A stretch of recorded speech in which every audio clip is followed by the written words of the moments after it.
Bonjour à toutes et à tous, c'est Cynthia Kezama Oro avec La vie dans la plénitude. Dans ma marche avec le Seigneur Jésus, il y a une chose très fondamentale que j'ai découverte et qui est un défi pour beaucoup, c'est l'identité. Savez-vous qui vous êtes? Savez-vous d'où vous venez? Galates, chapitre 4, versets 1 à 9. Je vais vous lire ce passage. Or, aussi longtemps que l'héritier est enfant, je dis qu'il ne diffère en rien d'un esclave, quoiqu'il soit maître de tout. Mais il est sous des tuteurs et des administrateurs jusqu'au temps marqué par le Père.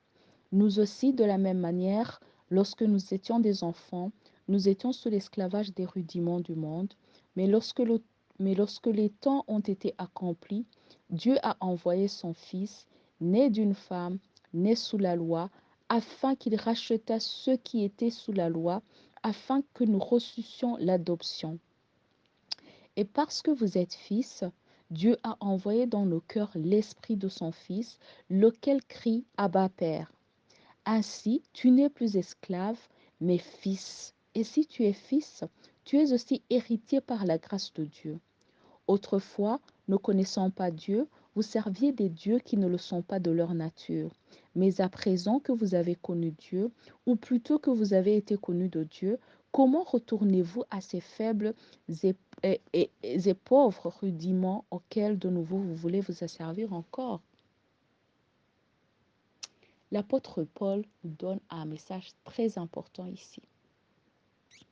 Nous étions asservis par le péché, par cette nature qui avait été introduite par Satan. Mais aujourd'hui, Christ a toutes les clés. Christ a tout le pouvoir. Il nous a réconciliés avec Dieu. Et donc, nous ne sommes plus esclaves. Donc, nous ne pouvons pas servir des dieux qui ne le sont pas de par leur nature. Par exemple, nous ne sommes pas esclaves de la maladie parce que nous sommes des fils de Dieu. Et donc, d'où ma première question que j'ai juste introduite. Sachez qui vous êtes pour pouvoir vivre une vie dans la plénitude. Parce que si vous ne savez pas qui vous êtes, vous vivrez comme des serviteurs dans la maison de Dieu. Ce royaume du monde nous a été donné. L'objectif, la mission que Dieu nous a donnée au départ dans Genèse, de dominer sur toute la terre, n'a pas changé. Nous sommes des rois. Nous avons été établis rois par Dieu. Et même s'il y a eu cette séparation de par Satan, Dieu, dans son immense sagesse, avait préparé un plan de réconciliation par Christ. Et donc, quand ce plan de réconciliation a été mis en place, maintenant, nous sommes réconciliés avec Dieu, nous avons l'image de Christ et nous pouvons maintenant continuer avec la mission originale de Dieu, de régner pour lui sur cette terre. C'est pour ça que refuser toute chose qui n'a pas, qui ne ressemble pas aux promesses de Dieu. C'est pour ça qu'il faut chercher Dieu. Comment chercher à connaître qui vous êtes plutôt. Et comment le sauriez-vous? Par sa parole. Il faut que vous sachiez que par ces meurtrissures, nous sommes guéris. Il faut que vous sachiez qu'il nous donne tout ce dont nous avons besoin. Qu'il nous donne toutes les richesses de sa gloire, dans sa gloire en Christ. Il faut savoir que tout concourt au bien à ceux qui aiment Dieu et à ceux qui sont appelés selon son dessein. C'est-à-dire, même s'il y a un souci, même s'il y a un défi, même s'il y a une contradiction, cela concourt au bien. Pas parce que cette mauvaise chose dans votre vie ou cette chose que vous voyez qui ne va pas vient de Dieu.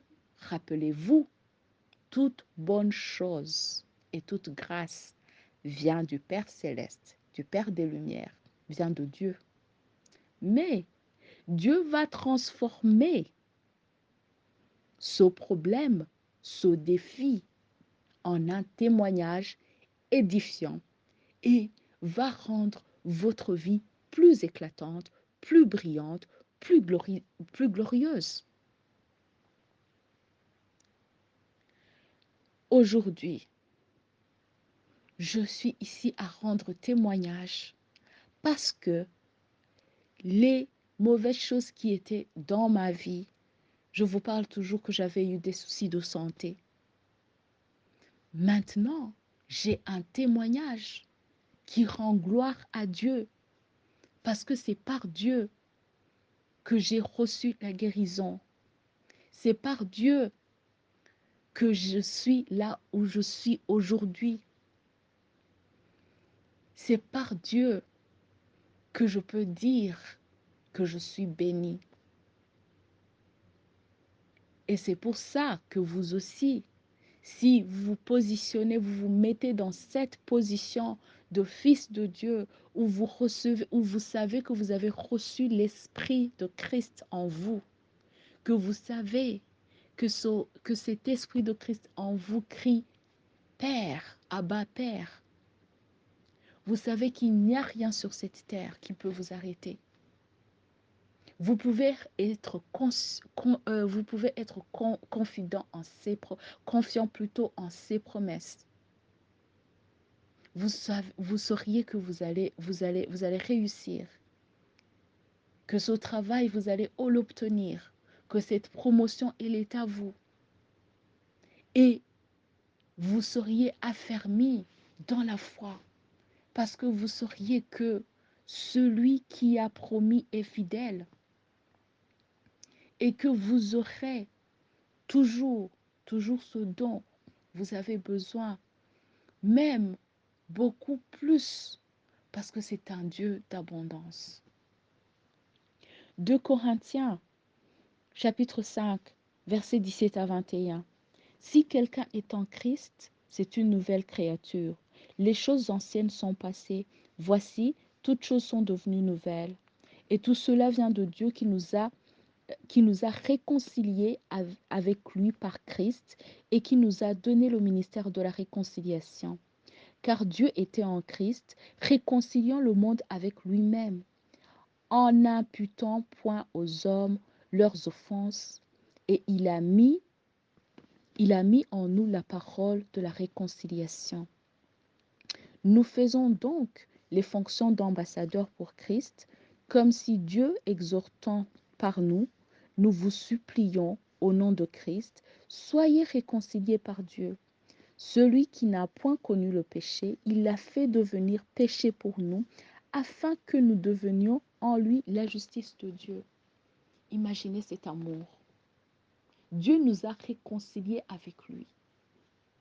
Et Christ, comme il le dit ici, car Dieu étant en Christ, réconciliant le monde avec lui-même, en n'imputant point aux hommes leurs offenses, et il a mis en nous la parole de la réconciliation.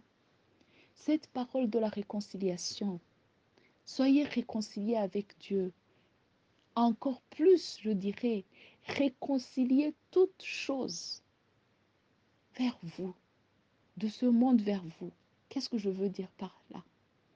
La création, Romains 8, verset 19, attend avec un ardent désir l'apparition des fils de Dieu. Comme je vous ai dit, vous êtes fils de Dieu. Vous avez hérité du royaume. Vous êtes des héritiers. Vous êtes des rois. Vous avez été mis sur terre pour régner. Pourquoi vous ne refusez pas toute chose qui ne ressemblent pas aux promesses de Dieu. Réconcilier, c'est ça, le ministère de la réconciliation. Je suis maintenant fils de Dieu, je suis fille de Dieu. Cynthia, je suis fille de Dieu. Je refuse l'échec. Je dois marcher dans la réussite. J'ai l'esprit d'excellence. Je refuse tout ce qui ne ressemble pas à l'esprit d'excellence. Je refuse tout ce qui ressemble au manque. C'est l'abondance. C'est ça le ministère de la réconciliation. Par la foi, on acquiert ce à quoi est à nous, ce que nous avons hérité. Rappelez-vous, Jésus a dit, le royaume a souffert la violence. Et c'est par la violence, c'est par cette violence que nous prenons par force ce qui nous est dû. Et par force, ça veut dire, ce n'est pas aller se battre physiquement ou aller faire des séances de boxing ou de boxe ou de je ne sais quoi, mais plutôt dans la foi. Soyez affermis, refusez toute chose qui ne ressemble pas, qui n'est pas qui ne ressemble pas, qui n'est pas ce à quoi vous aspirez, ce qui n'est pas ce à quoi vous savez que Dieu vous a promis dans votre cœur. Et donc, regardez votre vie, toutes choses sont devenues nouvelles par la foi. Laissez ces choses se manifester. Réconcilier, prenez ce travail de la réconciliation très au sérieux. Réconcilier toutes choses vers vous parce que c'est votre héritage, c'est votre droit, c'est votre dû. Enfin, Romains chapitre 10, verset 9. Si tu confesses de ta bouche le Seigneur Jésus et si tu crois dans ton cœur que Dieu l'a ressuscité des morts, tu seras sauvé. Est-ce que toi qui m'écoutes, tu n'as pas encore reçu le Seigneur Jésus dans ton cœur? Parce que sans Jésus, sans l'avoir reçu dans ton cœur, sans l'avoir confessé de ta bouche, ces promesses resteront des promesses. Tu resteras dans cette place où tu seras asservi par ce monde. Parce que ce plan de réconciliation, c'est Dieu lui-même qui l'a apporté. C'est Dieu lui-même qui l'a mis en place. Et donc, Jésus-Christ, Jésus, c'est le seul, le chemin, la vie. C'est la seule voie par laquelle nous avons accès à cette nouvelle identité. Nous avons accès à cet héritage et à cette identité. Je te demande alors, chers frères, chères sœurs, de faire cette prière avec moi, où que tu sois, et tu seras reçu dans le royaume des cieux avec ta nouvelle identité. Tu répètes avec moi, Seigneur, mon Dieu céleste, je viens devant toi et je viens confesser que tu es le Seigneur Jésus. Jésus, viens dans mon cœur. Viens dans mon cœur car je sais et je crois de tout mon cœur que tu m'as sauvé. Je crois que de tout mon cœur que tu es mort et que tu as été ressuscité pour moi. J'ai besoin de ta nouvelle, j'ai besoin de cette nouvelle identité, de ton identité. Donne-moi ton esprit, renouvelle mon esprit, Seigneur. Renouvelle-moi, mais change-moi en une nouvelle créature, Seigneur. J'aimerais appartenir à ta famille, Seigneur. Je laisse tout ce à quoi je croyais avant et je dis, convaincu de tout mon cœur, que je crois en toi, que tu es le Fils de Dieu qui a été envoyé par Dieu pour me sauver. Je te reçois de tout mon cœur. Merci Seigneur, car je sais que tu l'as fait. Dans ton saint nom, Jésus. Amen. Voilà, vous êtes tous les bienvenus dans cette nouvelle famille. Toutes ces promesses sont à vous. Vous êtes changés, vous êtes transformés. Alors maintenant, vivez selon votre nouvelle identité. Vivez dans la vie, vivez une vie dans la plénitude de Dieu. Que Dieu vous bénisse. Passez une très belle journée. À très bientôt. C'était Cynthia Kezamaoro avec la vie en plénitude.